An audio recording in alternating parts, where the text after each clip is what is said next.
felt as if there was something really exciting about blockchain technology, but also NFTs for artists in particular. If you're working in a mega gallery. So guess what we're talking about today? NFTs. My mom asked me the other day, what's an NFT? I says, well, I can tell you what it stands for, but I don't think that's going to help you. So NFT is non-fungible token. And if you still don't understand what that means, don't worry. That's why I invited today's guest. So let me introduce her. Today's guest is the Senior Manager of Digital Art and Curator of NFTs at Saatchi Art. Prior to joining Saatchi, she has worked in numerous museums, most notably at the High Museum of Art in Atlanta. I've been there. She later accepted research and sales strategy roles in prominent galleries such as David Schwerner and Levi Gorvy in New York. I know the first one. I don't know the second one. We'll have to ask our guest about that. Spanning a decade, her curatorial career has allowed her to organize historical and contemporary art exhibitions for major institutions, established galleries, and emerging NFT marketplaces. Please welcome to the Inspiration Place, Capucine Jenkins. Hey, welcome to the show. Hi, thanks for having me. All right.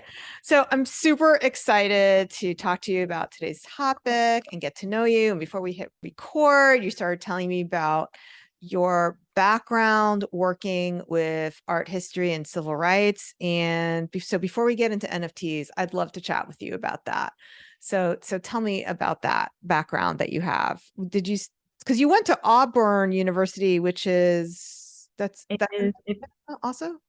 Yeah, well, yes. If you are familiar with SEC football at all, you are very familiar with Auburn. I'm not a football. No, I figured. No. For the listeners who know who Cam Newton is, he was a Heisman winner. That is our most recent claim to fame. So yeah, that is Auburn in Alabama.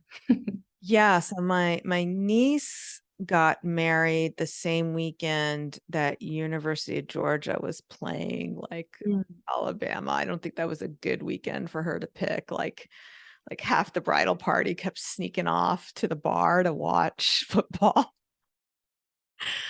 And that's a big rivalry too. It wasn't For sure. I also don't really know that much about football. I only know as much as I was told. Yeah. So my grandfather, my father died when I was 5 years old, and my grandfather didn't want me to be what he called a football widow, meaning alone when my husband was off watching football. Meanwhile, I married a guy who could care less about football. He's a baseball fan. So anyway, all that football knowledge gone to waste. Not that it mattered anyway, all these things we learn. I was at least able to hold a conversation at a bar with the knowledge that I had. So all my football knowledge dates back to 1986 when I was paying attention. And after that, it's like all over. That's how old I am. All right. So you're in Auburn, and then you were starting to tell me about your art history background, because that's really what our listeners are mostly interested in. Even the ones who like football are probably more interested in art conversation. Yeah, no, I was really just talking about growing up in Montgomery, Alabama. And the most of my exposure to museums at that point was really, civil rights movement, historical sites, and museums. And so it seemed like a natural transition in college to curate for industrial sort of regional museums for 3-4 years. And at some point, my first degree is in anthropology, sociocultural anthropology. So at some point, I'd gotten the art bug. It was probably when I started working at the High in the African art curatorial department. And so I had an art history minor. I was just kind of curious. And after that period, it kind of clicked to me, like these two things kind of work in tandem, and curating is what I want to do. There is no ambiguity about that. So yeah, and this is prior to moving to New York and kind of working in contemporary art galleries. even Levy Gorby, the gallery that you hadn't heard of. That I probably mispronounced. Levy Gorby, yeah. It's like now defunct in a way. The two owners, Dominique Levy and Brett Gorby, are Christie's alum. So yeah, they had opened up a gallery together. It was on Madison and 73rd. So really kind of right Upper East proper. And the kind of art that we'd worked with was mostly secondary market from post-war to contemporary. So it's sort of my experience working in New York is very gallery heavy. And about a year ago, sort of right when the August NFT boom happened, I sort of felt as if I kind of wanted to change from the art world. At that point, I had, what is the best way of putting it? Because I do still, I feel as if my pedigree is tied to the New York art world, and I'm never really going to leave that.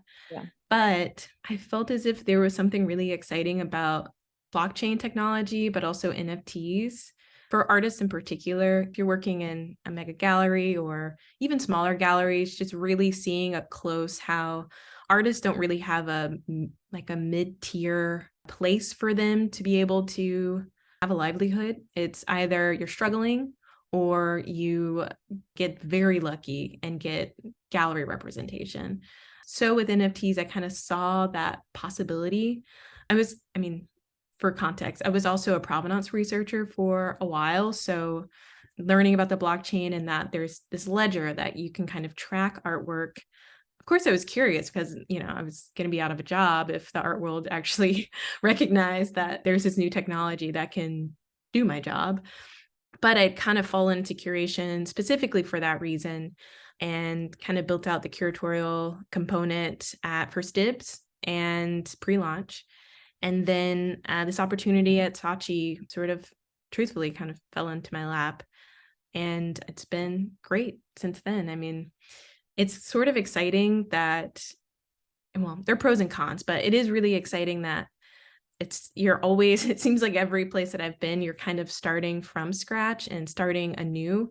So it really is space to explore innovation. Whereas, before in the art world, things are pretty established.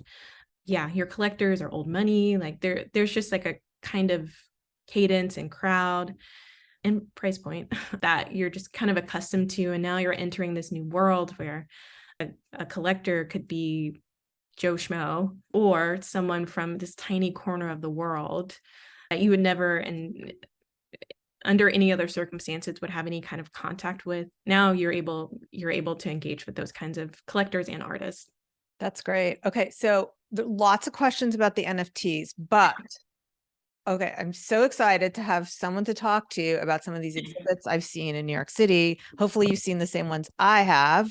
Did you go to the Met and see the pots from Edge? Oh no, you haven't seen them yet. Is this recent? Yes. Edgefield pots, hear me now. It's like these slaves this is totally your major. No, it is. This is your major. Oh my gosh. Okay. What are you doing? You belong to the Met? I will take you there. So the thing is that sometimes I try to avoid the Met.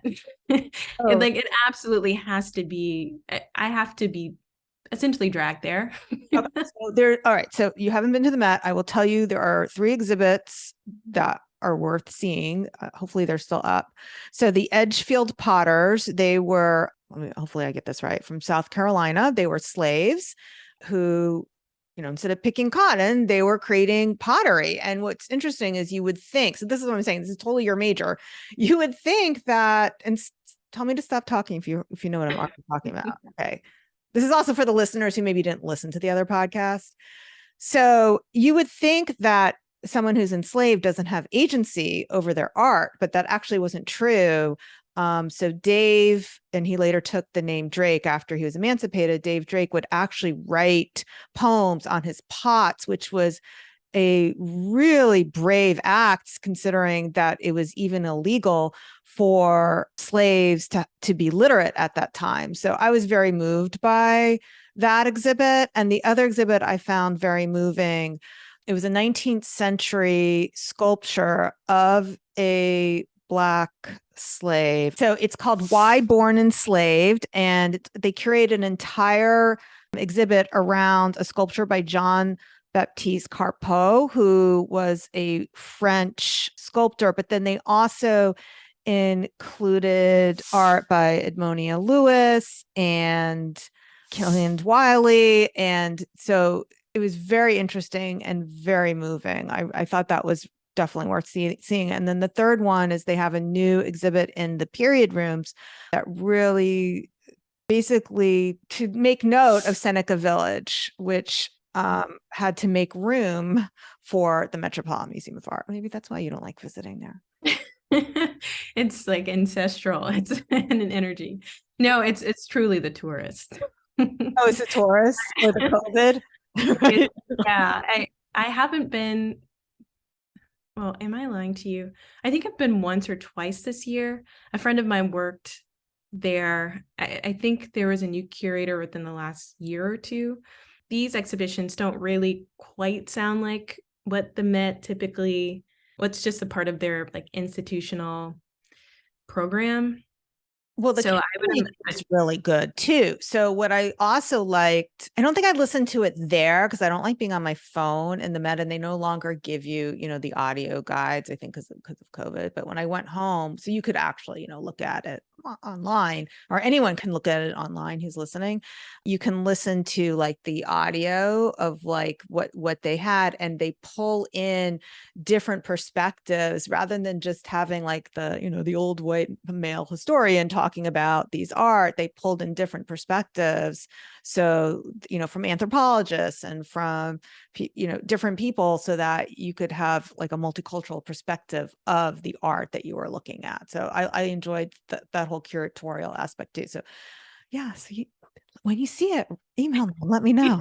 I will for sure. This is pretty fascinating. Yeah, right? Like, I know, like, okay, well, you don't know about it, but that's okay. I'm also angry at former colleagues and friends who haven't told me about it. I'm sure they have seen it. I'm almost certain they have. Yeah. Like, what It's the their heck? fault. But they're thinking it's your fault. You haven't, Yeah,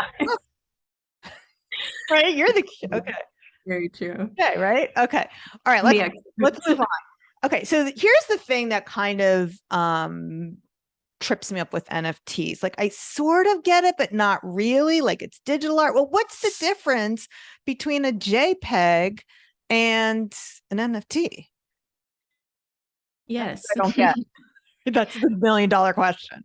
Yeah, I mean, there is a very, very distinct difference. So basically a JPEG is just data compiled into a file. And NFT is also data that can include a JPEG or any kind of image file, in addition to other kinds of data. That could be the artwork description, it could be the artwork details.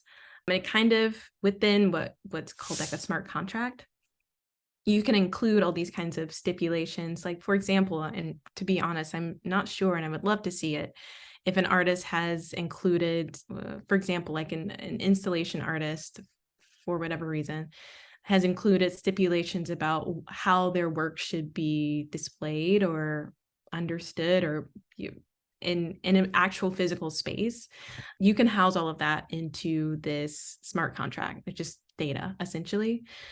But what's different is that this data is being stored on the blockchain. So the blockchain, just for the listeners, is essentially, And me, because I don't totally understand it. I mean, people could explain this to me a few times, and I don't quite understand the difference between NFTs and Shroot bucks. Like, thing. Okay, go ahead, keep going. Yeah. So the best way I can put it, and maybe a good analogy, is like an accountant's log. So it's essentially a ledger that is public domain. Anyone can look at this ledger, and there are blocks on it that contain this data, and basically sort of. See, I have trouble understanding this, but sorry, go ahead. No, it's okay. Like it almost encodes a receipt. So they're called transactions. So basically what can happen when you buy an NFT, for example, it first has to be minted. The NFT has to be minted. And all that means is that metadata, that data, goes onto the blockchain. So that is the first source of provenance. So when someone buys that NFT, because it's on the blockchain, you have to buy it on the blockchain. Then now you know who the next person who owns this NFT is, which is why it's kind of like an accountant's log, because now you have every record of how someone has interacted or had a transaction with this data, with this block, with this asset, is another way of putting it, a digital asset. It's maybe it's a little clear, You're but it's explaining it better than any, but maybe no one's ever really explained it to me like this. So here's another question I have, because I also hear about how the blockchain and NFT is bad for the environment, and that I don't get at all because it's digital. So could you explain that? I know this is almost like a different thing, but yeah, I don't get it. Yeah. I mean, I only have like a high level understanding myself. I'm not a technologist, but essentially when you have a transaction or transfer sort of an NFT on the blockchain, it's not for Ethereum, but not Ethereum now. But what happens is the network goes through this, what they call a proof of work. You could just describe it as proof of work, which essentially means that there's more computational power that's required for an NFT being transferred to another owner or for an interaction on the blockchain to happen. So basically any kind of computational power requires energy. Most of it has been streamlined and like optimized in a way where we don't have to use so much. But I mean, if you think about, we don't really think about this very often. We just kind of use the internet and we use computers.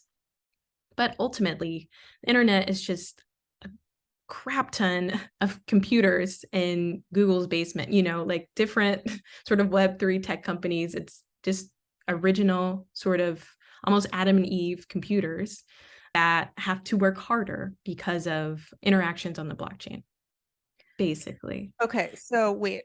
So even though I'm sitting here at my computer and I don't see like carbon emissions coming out of my computer, what you're saying is whenever we use computers, it's using a lot more power than what we're seeing. So all technology with digital computing, is that right? In a sense, I mean, in our laptops and phones, and I just know a listener who's a developer is going to listen to this and write in. Good. But yeah. Okay, right. We're not, we don't care if you like set us straight. Also, the interaction is like, apparently it's very good for the search engines and like that. Great for the SEO. Exactly. The laptops and phones, they're chips that make it much easier for that computational power to be convenient and sort of optimized, so that technically less energy is, well, maybe I shouldn't say less, but less enough power to where it's not damaging in a way. It's not technically connected to like an Ethernet. However, as we know, those chips are extractive because they require minerals in some parts of Africa, and there are wars around those minerals. And so it's still also extractive. It's not, like our laptops or phones are somehow exempt from destroying the environment. But that's sort of in like a nutshell what that concern is. Now, however, Ethereum, I'm not sure if you're aware of that blockchain network, but that's the one that's most popularized and most used. It seems to be just like a better network overall. About a month ago, there was a merge, which essentially means that the network moved from proof of work to proof of stake.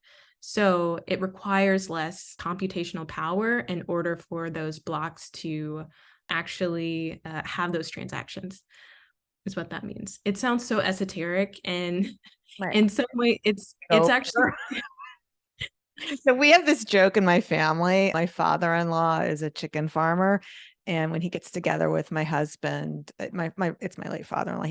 He passed away actually. So when he used to get together with my husband and my brother-in-law, they would talk trucks, or they would do what we called coop talk.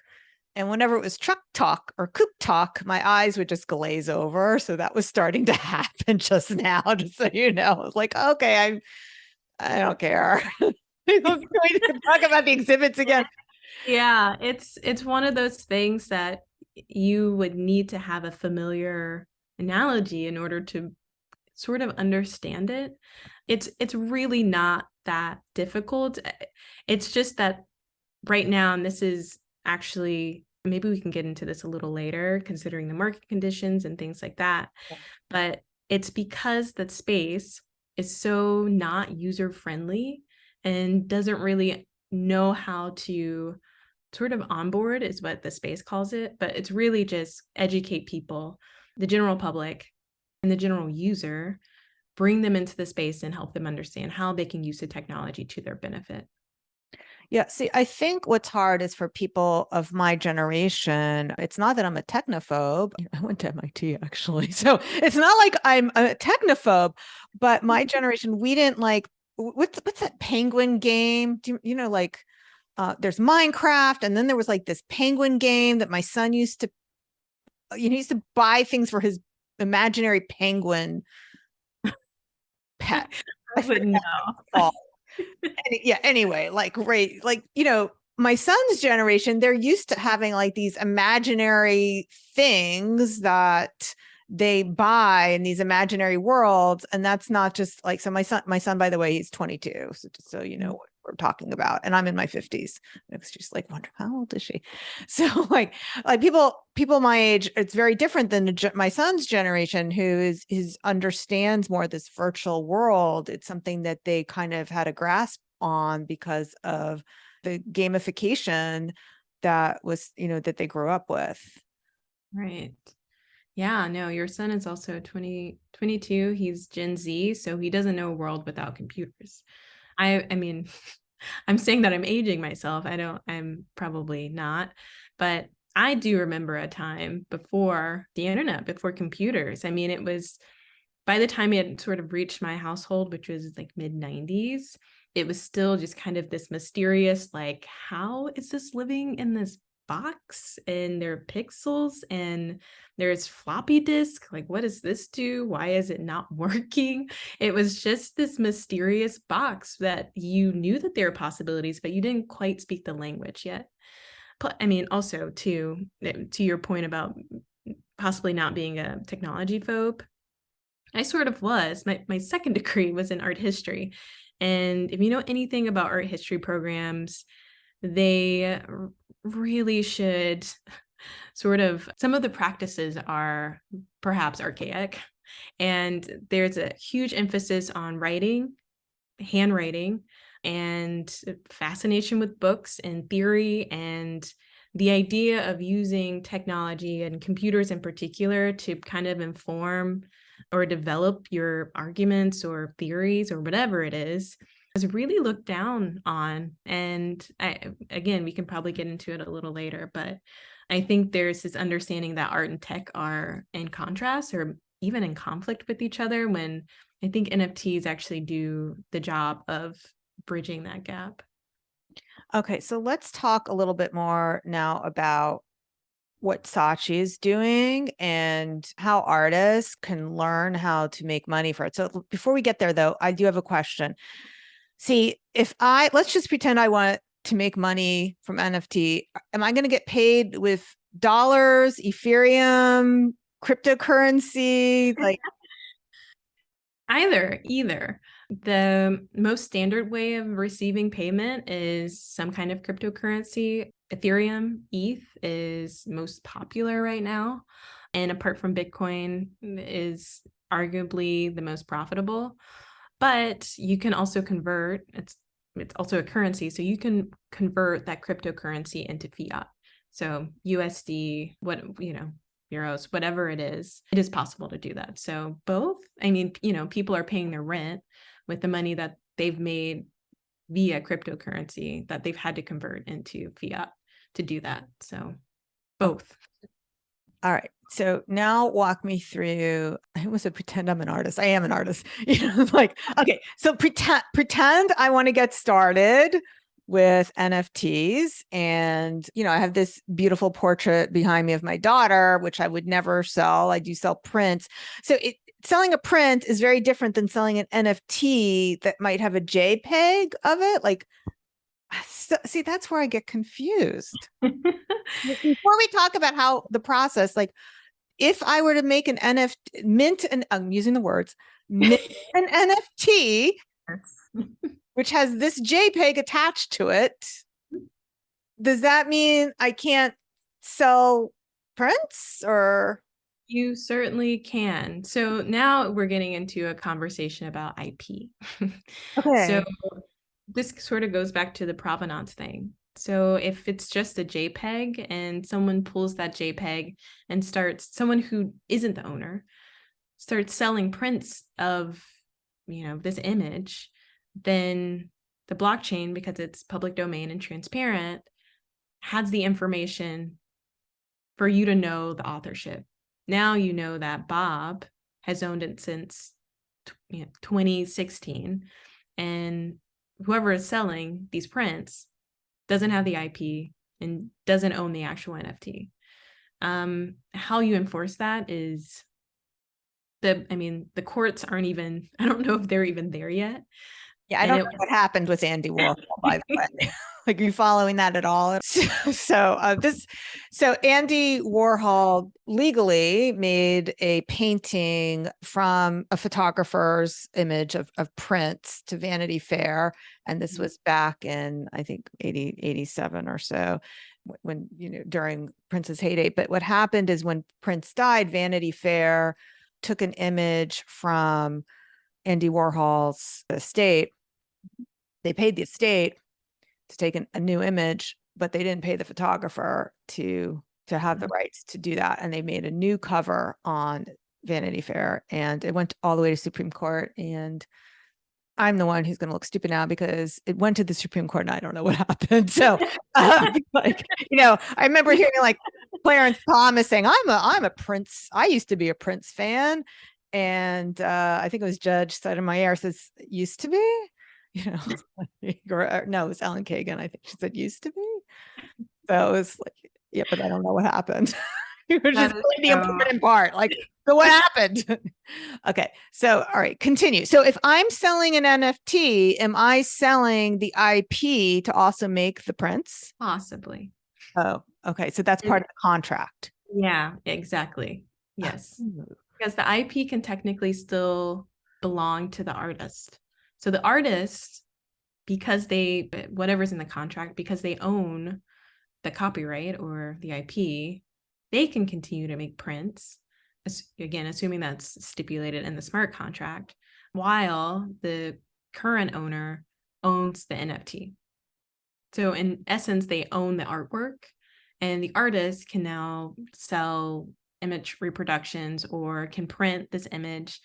See, that makes me even more confused because yeah, I figured. What is really the value then of like paying like whatever it is, 100 Ethereum for a JPEG of my daughter when you can't even monetize it? It's just bragging rights, or I guess the way to understand it is that, and this is actually an issue that digital art has kind of run into for years, decades even, is there isn't this perception yet that NFTs can be the artwork itself. Like a JPEG image could just be the artwork itself, that the video could just be an artwork itself. Right. And so digital artists kind of understand this better. See, like I have an actual physical object, but like digital artists, sometimes the art is the JPEG, right? Yes. Yeah, for sure. And more market for digital artists than it is for traditional. Wait, I'm sorry. What's your question? Yeah. So is NFTs more appropriate for artists who work in the digital format than it is for artists who have actual physical artworks? It's a much easier transition for sure. I've encountered creators who were graphic designers or illustrators, had some Photoshop experience. It was much easier for them to kind of fall into NFTs and start really just get started, dip their feet in far before, an artist who went to RISD and they've been painting, they have a 10-year painting career. And then also too, just thinking about academia and art training, so much of what's tied to the excellence of art, like sort of our caliber or metric for what's good art, has been about the physicality. You'll hear scholars say, this work is very painterly, or you feel as if you could see the brushstroke. It's so much tied to, and I'm obviously speaking specifically about painting right now, it's so tied to like what the actual like craftsmanship in the artwork, that it's difficult for people to see. And art lovers and definitely major collectors of modern and contemporary art, I'll say that too, is to recognize that there is craftsmanship in digital artwork. You can also manipulate using software tools, a mouse, that they're not quite understanding that painting with a paintbrush, that can also be achieved and more, using a mouse or using a tablet. That's not being recognized as a legitimate form of an artistic process, a practice. Yeah, I mean, and there's a lot of artists who use Procreate who are doing amazing things. Mm-hmm. Yeah. So yeah, I mean, it's funny because like, sure, you can own a JPEG, like someone owns it and then someone else just kind of, screenshots it or whatever.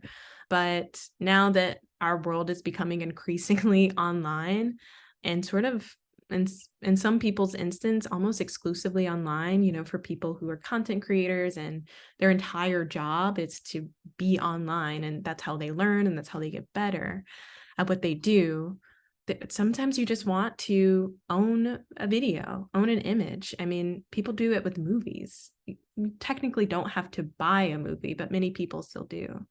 So yeah, I'm trying to pull like familiar analogies so that it seems, at least to the listeners, it feels a little different than if I want to watch a movie and I need to buy the movie, but somebody else can buy the same movie. And with NFTs, isn't that what non-fungible means? It's like there's only one, right? Like only one person could buy the movie. Am I right?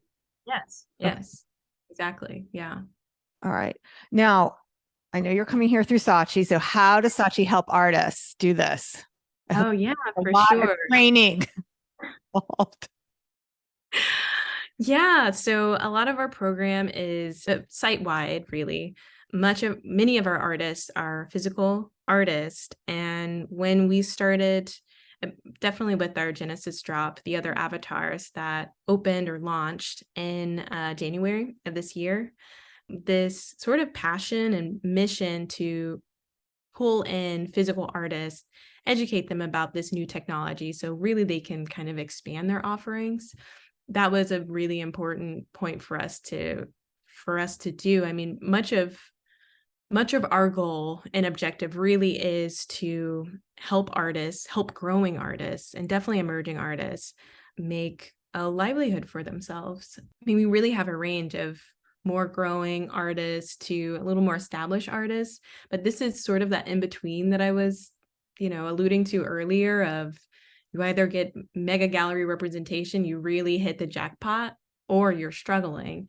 And Saatchi Art, and especially with our NFT program, we're able to offer that possibility.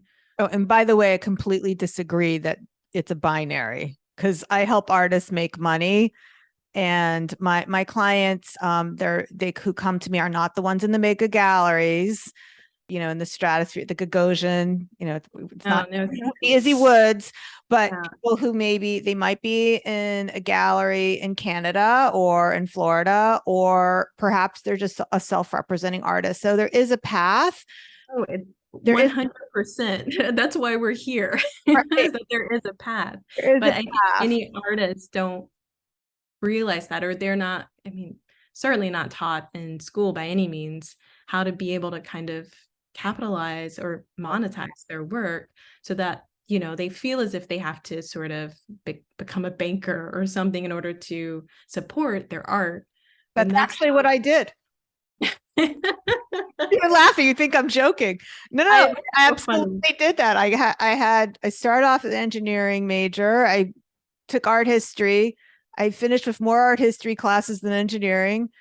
And I drank the Kool-Aid. You couldn't make money as an artist. And I says, okay, so where's the money? And I went to Wall Street Yeah, because I yeah. figured if I was doing it for the money, then I might as well be making as much money as possible when I was young. That was my attitude. So yeah, it's What's funny is but that was my story. funny. Actually, the last podcast host that I spoke to, which was last week, Yeah. had the exact same career trajectory. Uh, They were bankrupt. we're not in competition. Who is it? What's her name? I can send you the name of the podcast if you're curious. Yeah. And I want my listeners to know it's not because I don't want to tell you. Oh no, that's definitely not. I feel like we should look up what happened. I hope your listeners, listen to as many They podcasts do. about.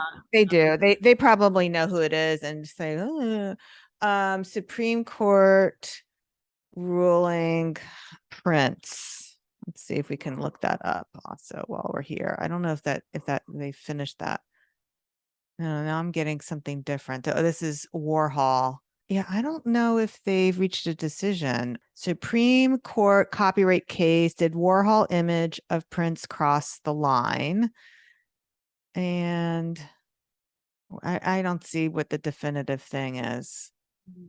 Is this a recent case? Yeah. No, it's October 2022. I don't know how long the things take to go through the Supreme Court. Very slow. What? Very slow. Yeah. Okay. So it's the Warhol Foundation versus Goldsmith. And I am assuming Goldsmith is the photographer who took the original image. And it doesn't, I don't think they reached a decision. Can you settle out of court at that point? I'm going to have to message my daughter's friend's mother, who is like, all right, it was argued on October 12th, but when do they actually reach a decision? Like, I mean, I did jury duty. We made a decision in 3 days. Was it the Supreme Court though? The federal Supreme, and considering their age, I'm sure things certainly outside of bureaucracy. Right. They all have colonoscopy appointments to get to it. I think that if they reach a decision, it would have been on the top of the Googles, and anti-Google did not have it on the top. For sure. I'm gonna take a look. I will be having to record this episode was recorded before the Supreme Court came out with it. So yeah. So we are recording this in October 27th, and it was argued October 12th. So listeners, you probably know the answer because of time travel. They're listening to this at the end of December. Okay. All right. So bring this home for me. We're still talking about NFTs as much as you and I are getting we're geeking out on other stuff. Okay. So if you want to learn more, go to saatchiart.com/NFT. And what is the very first thing they need to do? Make a Saatchi account? Oh, yes, for sure. I mean, the first thing I would love for them to do is really it's on our hero banner. The first thing you'll see is our current NFT project. It's called Vision of the Future. It's an NFT photography auction and exhibition that was guest curated by a panel of jurors. It essentially was an open call that asked artists to sort of illustrate what they believe the future would look like. It's sort of like a little tied to sort of the mess of climate change right now, but also generally speaking, where do artists think we're going? So we had the exhibition at Saatchi Art's art fair. It's called the Other Art Fair. It has international fairs from Sydney to New York to LA.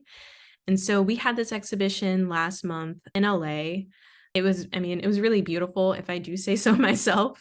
Great booth. There was a lot of really good reception. It's like an It's essentially an application that Zora supports for any listeners who know what that means. But it will end of this year. So I believe the last week in December. So those NFTs are up. And a part of like one of Saatchi's offerings and sort of what we call our Web 2.5 objective is offering limited edition prints. And for this auction in particular, we're offering, in conjunction with the NFTs, limited edition prints, 3 of them for buyers. So buyers and collectors. So it's really exciting. There are 55 photographs. All of the artists are from, I believe, over 20 countries are represented, all ages, all genders. So yeah, it's really exciting for us. It's kind of our baby. It's also definitely something that's up our alley. It's a fine art exhibition. Do you have So to be juried in to mint an NFT with Saatchi? No, you don't. There really isn't necessarily a vetting process. It's more or less bandwidth or what our team has the ability to do on the platform right now.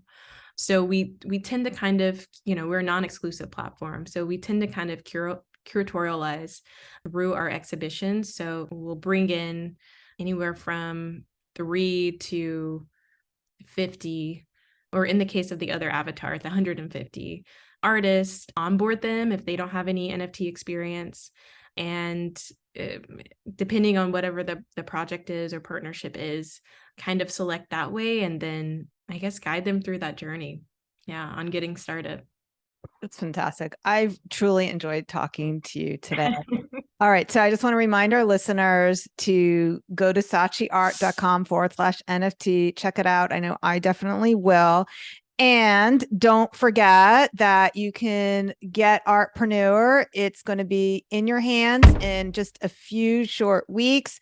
The pre-order page has lots of bonuses for you. Artpreneurbook.com. And also, we'll be having a live event in New York City on the launch date on January 31st. Place will be announced by the time that this airs. I just can't say what it is right now because I don't really know for sure. I don't want to have to edit this later. All right, Capucine, do you have any last words for our listeners before we call this podcast complete? This is more for creators and artists. I would really like them to know that NFTs are really a tool for them to be able to expand their practice. Fantastic. All right, my friend, this sounds like something we all need to check out. I will see you the same time, same place next week. Until then, stay inspired. Oh, and Happy New Year. Take care, everyone.